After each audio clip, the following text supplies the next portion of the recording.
La Ley 26.093 y el Decreto 109/2007 no restringen la capacidad de producción de los proyectos, indica prioridad para aquellos cuyos titulares, accionistas, sean pymes, productores agropecuarios y economías regionales. La resolución de la Secretaría de Energía número 1674 del 20 de diciembre de 2010 fija para la capacidad de los proyectos un límite arbitrario de 50.000 toneladas año, discriminando empresas ya existentes. La consideración errónea del concepto pyme a las empresas titulares de plantas elaboradoras de hasta 50.000 toneladas, y no a sus titulares resultó en la formación de grupos con más de una empresa asociada. En la presente pantalla pueden apreciarse 3 infografías. En el cuadro de la izquierda se muestra la capacidad de producción anual y las ventas acumuladas de biodiesel para el mercado interno abierta por año, empresa, grupo económico, holding y categoría a la que pertenece. En el año 2010, los grupos económicos no estaban aún desarrollados. En efecto, únicamente 2 empresas de las que hoy pertenecen a un mismo grupo, Rosario Bio y Bolsan S.r.l., estaban en operación. En la infografía del centro se indica, para cada grupo empresa, el volumen acumulado de venta de biodiesel al mercado interno. Finalmente, a la izquierda de la pantalla se muestra en una barra la participación en el mercado de los grupos económicos, en colores, versus el resto de las compañías, en gris. Observemos los cambios en la distribución y estructura de la oferta, entre el año 2010 y el 2020 inclusive.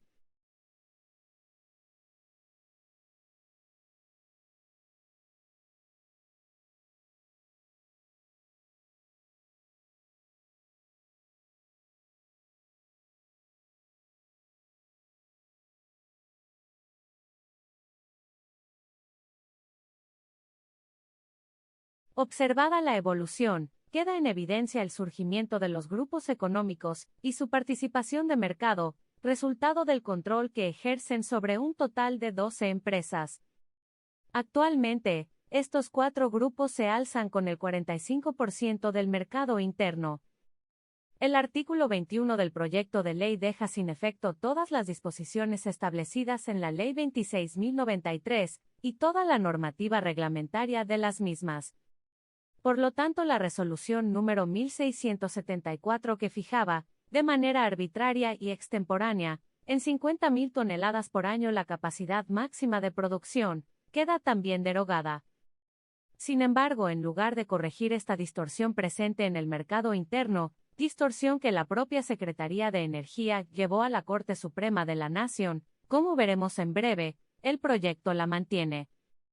La pregunta que corresponde hacerle al señor secretario, que califica a este proyecto de muy bueno, es la siguiente. Siendo que se permite a un mismo grupo económico controlar a más de una planta de elaboración y resultando entonces su capacidad de producción anual superior a 50.000 toneladas, entonces, ¿por qué se fija en 50.000 toneladas, para las empresas cuya capacidad de producción es mayor a 50.000? El valor que la Secretaría de Energía utilizará en el cálculo de prorrata para asignar su cupo? Al fin de cuentas, una empresa con una planta de 100.000 toneladas de capacidad anual es lo mismo que 2 plantas de 50.000 controladas por el mismo grupo económico. Por esto, insisto, esta ley no protege a las pymes, y si lo hace con los grupos económicos que se disfrazaron de pymes para burlar la Ley 26.093. Conviene resaltar que la Secretaría de Energía, en ocasión de la demanda que 3 de las 6 empresas del grupo económico Gojanagro le iniciara, se pronunció en contra de considerar a las empresas Biocorva Sociedad Anónima, Biovalenergy Sociedad Anónima y Refinar Bio Sociedad Anónima como plantas independientes.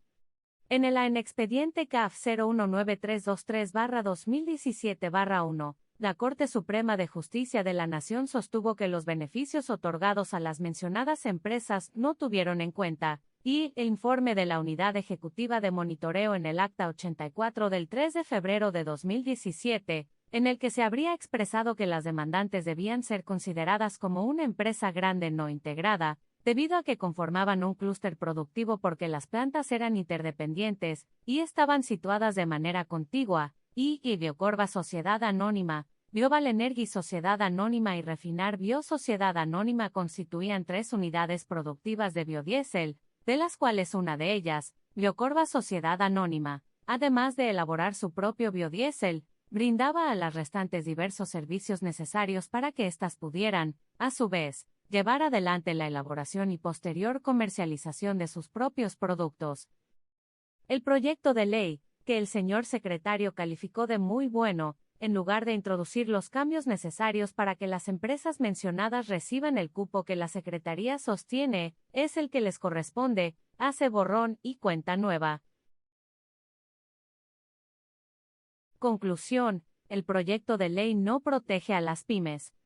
Protege a 4 grupos económicos que controlan 12 plantas de elaboración por un total de 562.000 toneladas año.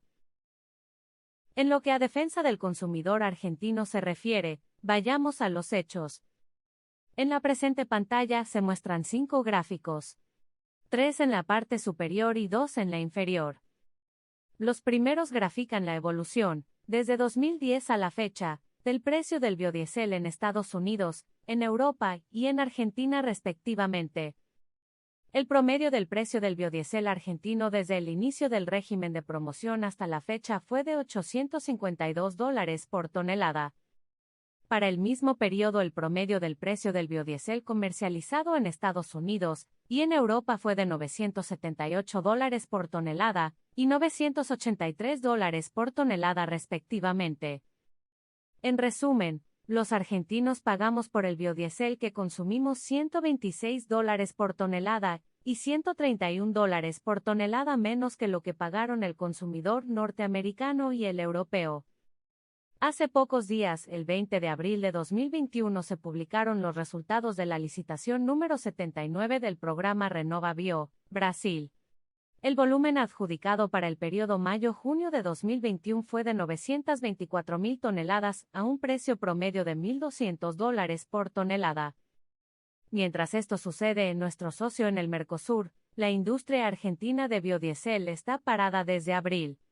Los precios establecidos en diciembre de 2020, fijo en pesos por tonelada para los meses de enero, febrero, marzo, abril y mayo solo permitieron la operación durante febrero y marzo. Desde entonces, las empresas estamos una vez más están paradas. La Secretaría de Energía ausente como tantas otras veces. En la parte inferior izquierda de la pantalla puede observarse la evolución del precio de venta del gas oil en el mercado interno, el costo real del gas oil efectivamente importado y la diferencia entre ambos. El promedio del precio del gas oil comercializado en el mercado interno, desde el inicio del régimen de promoción hasta la fecha, fue $102 por tonelada más caro que el costo, puesto en planta, del gas oil importado. En el periodo, las petroleras en su conjunto importaron 18 millones de toneladas de gas oil obteniendo, como resultado, un margen de $1.830 millones. El detalle se observa en el gráfico de la derecha.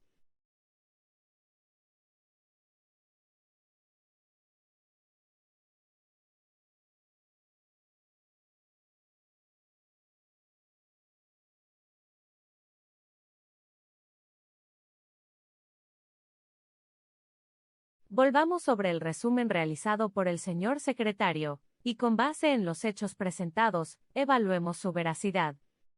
Primero, se articula convenientemente en su texto la necesidad de desenvolvimiento del sector, su interacción con la actividad de destilación de combustibles líquidos. Falso. El proyecto reduce un 50% el corte de biodiesel, llevándolo del 10% actual al 5%. El proyecto propone aumentar un 5% la demanda de gasoil fósil a expensas de reducir un 50% la de biodiesel. Está claro que se beneficia al oligopolio de 4 compañías petroleras y que se perjudica a 27 pymes. Segundo, la protección de las pymes y empresas no integradas. Vuelvo a repetir que era un tema importante, como lo son todos, pero digo hay un objetivo puesto ahí muy claro. Falso. El proyecto protege y beneficia a 4 grupos económicos que controlan 12 plantas de elaboración por un total de 562.000 toneladas año. Tercero, el resguardo del bolsillo de los consumidores. Falso. El consumidor argentino pagó $131 por tonelada más barato el biodiesel que sus pares de Europa y USA. El consumidor argentino pagó más caro el gas oil de origen fósil que sus pares de Europa y USA. En promedio, el consumidor argentino pagó $102 por tonelada más caro el gas oil de origen fósil. 1.831 millones de US es el ingreso estimado que han percibido las petroleras por los 18 millones de toneladas de gas oil importados en el periodo comprendido entre el 2010 y el 2020. Cuarto, todo eso en un proceso de fomento positivo a la actividad, también planteando la sustitución de importaciones. Falso. Reducir un 50% el corte de biodiesel, llevándolo del 10% actual al 5%, es lo contrario a fomentar. Lo único que sustituye es producción nacional con producción importada, exactamente lo contrario que pretende mostrarse como una virtud de este proyecto. En el 2021 los biocombustibles son una realidad, no potencialidad, no apuesta, sino economía real responsable por el 16% del PBI de la nación. El proyecto destruye el valor construido en los últimos 10 años. En resumen, el proyecto de ley presentado por el diputado Clery, y calificado por el señor secretario de Energía como muy bueno, atenta contra el medio ambiente al proponer el aumento de las emisiones anuales de dióxido de carbono en 1.600.000 toneladas. Atenta contra la salud y la calidad de vida de los argentinos. Atenta contra la transición energética, acentuar más aún la matriz en base a fósiles, permanencia energética. Atenta contra el desarrollo de la industria argentina de biodiesel cuando propone reducir el 50% del mercado interno, bajando el mandato obligatorio actual del 10% al 5%. Mandato que, para colmo de colmos, puede ser bajado al 3% según se le cante al funcionario de turno. Atenta contra el desarrollo de las pymes al permitir la participación sin ajustes de las empresas de un mismo grupo económico existentes. Atenta contra la producción y el trabajo argentino. Atenta contra el consumidor argentino. Cabe preguntarse, ¿atentar contra todos para qué? ¿Para quién? La revisión de los hechos no deja dudas en cuanto al negocio detrás de la reducción del corte. Será necesario aumentar en 600.000 toneladas por año las importaciones de gas oil. A la diferencia entre el precio de venta interno y el costo de importación, considerando el promedio de los últimos 10 años, significan $60 millones anuales cuasi directo al EBITDA de las compañías petroleras. ¿Para quién o quienes quedó respondido? ¿Para qué entra en un terreno donde los hechos suelen no ser tan evidentes? Al menos no tanto como los que aquí se presentan y que demuestran cuán malo y retrógrado es este proyecto de ley. Sigamos que aún hay mucho más.